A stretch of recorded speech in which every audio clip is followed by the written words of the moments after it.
Huwag na masyado magbabad. Saan? Sa lalaki. Sa lalaki. Masyado Ano pa? magbabad. Kamusta naman ang experience being a mom? Si Chris naman.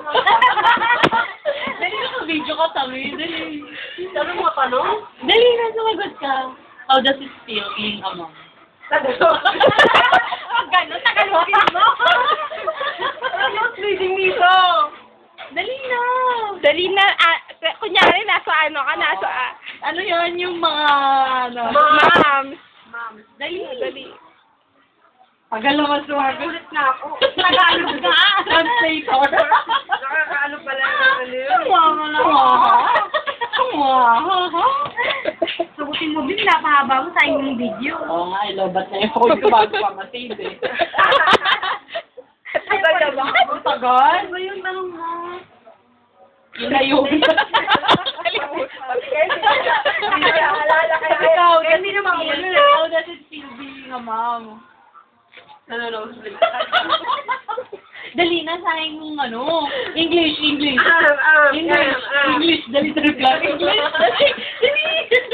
Ano ba yung nag-English? Nakapatay ng ano? Anak niya? Dali, pinahaba mo sa sagot ka lang. May kuto na. Hindi ako maganda dyan. Wala na, nakalimutan niya na may tinatanong sa kanya. Ulit ka. Next question na lang daw. Dali. Pilipinas. Paulit ka po ulit. Next question na lang daw, Shane. Talaga pa ako. Bakit mo mapantanong mo sa akin pang Being a wife na lang. Not being a mom. Oo. Leche naman to. Ha?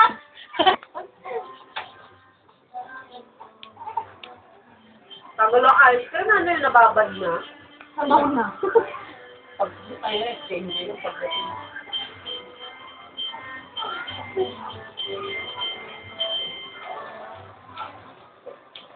Aba, ang tatay na umaayos sa amin. Saan? Politiko, hindi yung erap binay. Eh, binay kasi kapilido nila eh. Kamagana ka ata si Binay. Baka kamag-anak ko.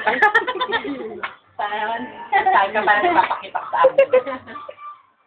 Baka siguro, baka malayong kamag-anak kayo. Legal kayo? Nino? Ay, Nino? 8 months. Nung 8 months hindi. Hindi ko Kahit sa kanila. Kahit sa kanila? Sa kanila. Ah, Pero talaga? ako hindi. Nag-aaral yun, Shane. Yun nga, kaya hindi ko siya...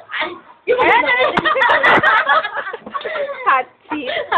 Hindi ko siya mailigan kasi hindi ko siya may pagmalaki yun lang yun. Pero mahal mo siya. Oo. Ito honestly patayin mo yan. Walang Oo, wala siyang pinag-aaral. High school graduate lang. Ano?